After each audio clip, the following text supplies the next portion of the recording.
የያፌትን ድምፅ የሰማ ድንብርብሩ የሚወጣ ስለሆነ ገኒና ቤል ድንብርብራቸው ወጥቷል። ወደ ውጭ ውጡልኝ ሲላቸው የሚሆኑት ግራ ገብቷቸዋል። ኤፍራታ አጋጣሚው ጥሩ ሆኖላታል። በእርግጥ የሰውየው ሞት የዶክተሩ ሞት ቢያስደነግጣትም ለሷ ግንና ለልጇ ጥሩ ነገር ሆኗል። ምክንያቱም ያፌት የሰጣት መድኃኒት ልጇን የሚያወርደው የምታስወርድበት መድኃኒት ነበር። የዶክተሩን መሞት ፍጥጥ ብላ ስታይ በእርግጠኝነት ያፌት አለበት ብላ አፏ ውስጥ ያስገባችውን መድኃኒት ተፍተዋለች። እሱም ዋጭ ብሎ እንትን ቢላት ከዚህ ተጠራጥረዋለች። በእርግጠኝነት እኔንም ለመግደል እያሰበ ነው እንጂ መድኃኒቱ ዶክተሩ ትናንትና ከሞተ በኋላ ማን ሊያዝለት ይችላል? ማንስ አዞለት ሄዶ ፋርማሲ ገዛ ብላ የራስ ጉዳይ። እንዴት እንደዚህ ታደርጋለህ? ዶክተሩንስ እንዴት እንድትገለዋለህ? እንዴት እንደዚህ ታደርጋለህ? እስከ ጥግ ድረስ አንተ በዙሪያ ያሉ ሰዎች የሆነ ነገር ካበላሹብህ እንደምትገላቸውና እንደምታስወግዳቸው አውቃለሁ ብላ እውነቱን አፍረጥርጣ ነግረዋለች። እሱም አሁን እኔ ማለት ሲያቅተው እኔ አይደለሁም ብሎ ሲያባብል እኔን ኤፍራታም በጭራሽ አሸውደኝም፣ የሚሸውደውን እዛ ሄደ ሸውድ ብላ አንገቷን እስከሚያማት ድረስ ትራስ በመወርወር ውጣልኝ፣ ወደዛ ሄድልኝ እያለች አባረዋለች። ገንዬም ጩኸቷን ስትሰማ ምን ሆንሽ ልጄ ብላ እየበረረ መታቀፍ አርጋ ባብላታለች።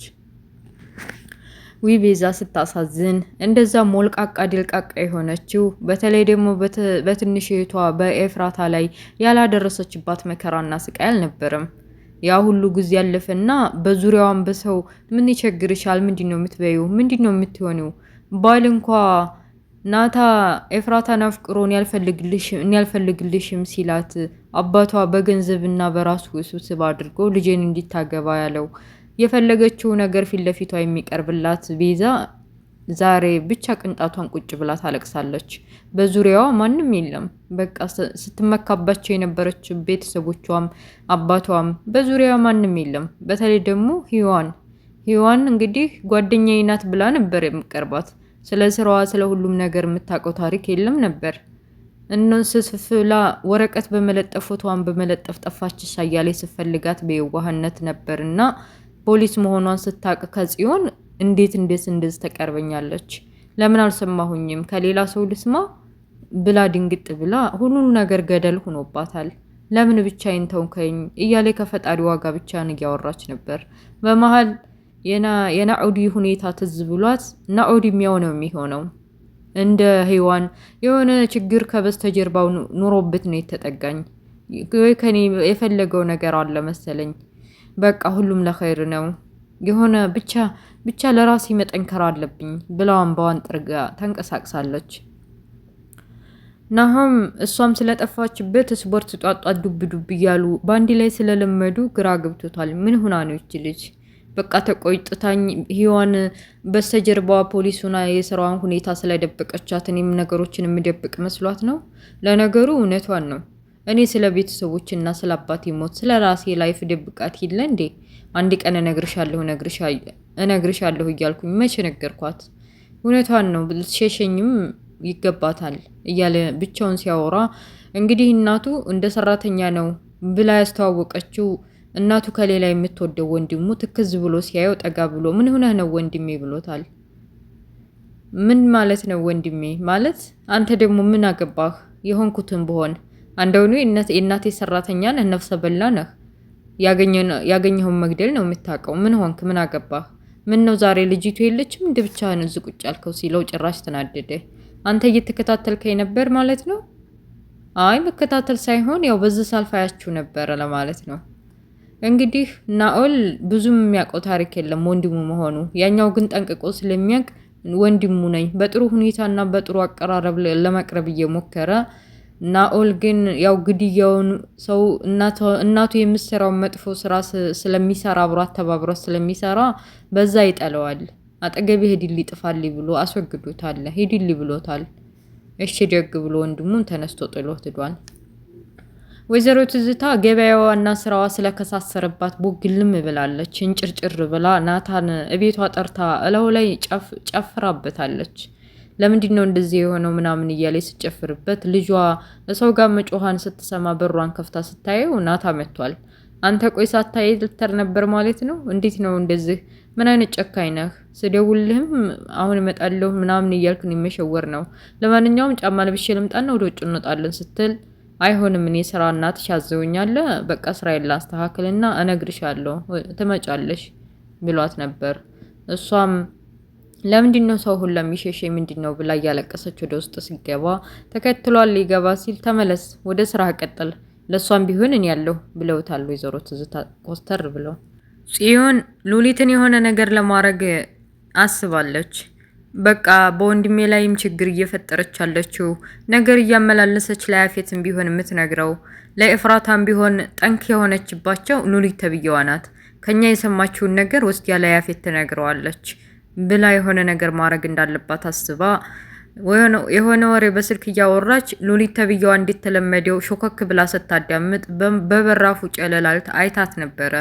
የዛሬማ የሆነ ነገር ሳላረግሽ አልቀርም ብላ ጽዮን አስባ በሩ እንዲገክፍት አድርጋ ወደ ውስጥ አስገብታ ከግድግዳው ጋር ራሷን አጋይታ ጉሮሯን እጇ ላይ አድርጋ ወየው ድረሱልኝ ማለት ጀምራለች። ቤዛ ስትመጣ የጽዮን ቅንጭላት እየደማ ነው። ቤዛ የጽዮን ቅንጭላት እየደማ መሆኑን ስታይ የሉሊት እጅ ደግሞ ቤዛ አንገት መሆኑን ስታይ በቃ ይች ልጅ ልገላን ነበር ማለት ነው ብላ አስባ አንቺ ሴትዮ ምን ሆነሽ ነው? ጤነኛ አይደለሽም ወይ? በይ ውጭልኝ አሁን ብላ ይዛት ወጥታ ሻንጣዋንም ሸክፋ ከቤት አባራታለች። ሉሊት ተብዬዋ ምን ይውጠኝ ይሆን እያለ ካሁኑ ተጨንቃለች። በቃ ከችግር የሚያስወጣኝ ያ ሰው ነው ያፌት ተብዬው ነው፣ በቃ ልደውልለት ብላ ደውላለታለች።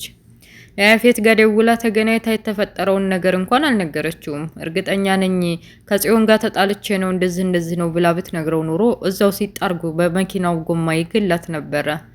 እሷ ግን ያው ቢዛ በቃ አትሆንም፣ የራስሽ ጉዳይ፣ በስልክ ስትቀርጸኝ አይታ ለምን ትቀርጽኛለሽ ብላ በዛ ምክንያት ነው ያስወጣች ብላ ደባብሳ ነግረዋል።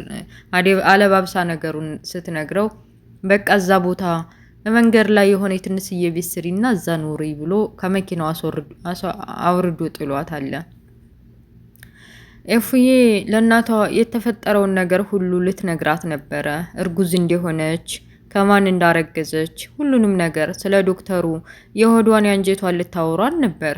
አቤል ተብየውን ከፍ እያለ መጣባቸው እንጂ እሺ ምን ልትነግሪ ነው የኔ ልጅ ንገሪኛ እያለች ገኒም ለማስማጓጓጉታ በቃ አቤል መምጣቱን ስታይ የሌላ ቀን ነግርሻለሁ። ይልቅ ገንዬ እንደምታየው ያፌት ተብዬው ባህሪው የተቀያየረ ነው። ለምን አንቺ ቤትሽ አትሄጂም?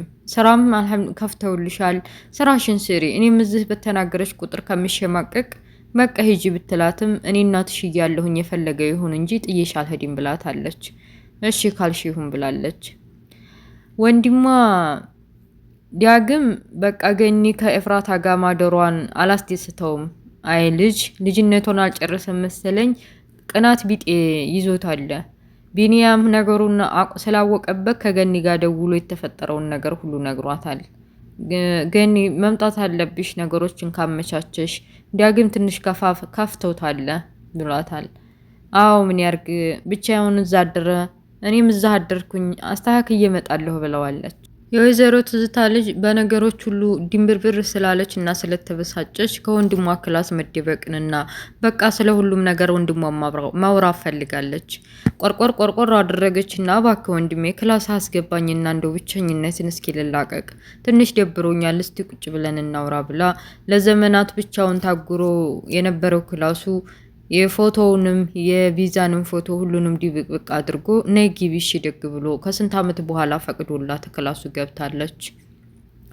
በቃ ከዛ በኋላ ወረጂ ከመኪናዊ ወረጂ ብሎ እዛች ጫፍ ላይ መንገድ ጫፍ ላይ ቤት ሰርተሽ መኖር ትችላለሽ ካላት በኋላ ሉሊት ተብዬዋ በቃ ማረፊያዋን የሆነ ዘዴ ተጠቅማ ወደነ ቪዛ ባሉበት ቤት መመለስ እንዳለባት ስላሰበች የሆነ ዘዴ ጠንስሳለች። ለቤዛ ደውላ በቃ ለጽዮን አባቷ እንደሞተ እናገራለሁ፣ አለበለዛ አስገቢኝ፣ ካላስገባሽ ደግሞ ደውዬ ነው መነግራት ስትላት ጽዮንም ድንግጥ ብላ ይቺ ሴትዮ ቀውስ የሆነች ሴትዮ እኮ አታረገው አይባልም ተነግራታለች ብላ እስካሁን ደውላ ይሆናል ብላ ወደ ጽዮን እየበረረች ብትሄድ ጽዮን ስልክ እያወራች ነው። ፊልሙ እዚህ ላይ ያበቃል። ውድ ቤተሰቦችዬ ስለነበረ ቆይታ አመሰግናለሁ። በሌላ ፕሮግራም እስከምንገናኝ መልካም ሁሉ እመኝላችኋለሁ። ባይ ባይ ቻው።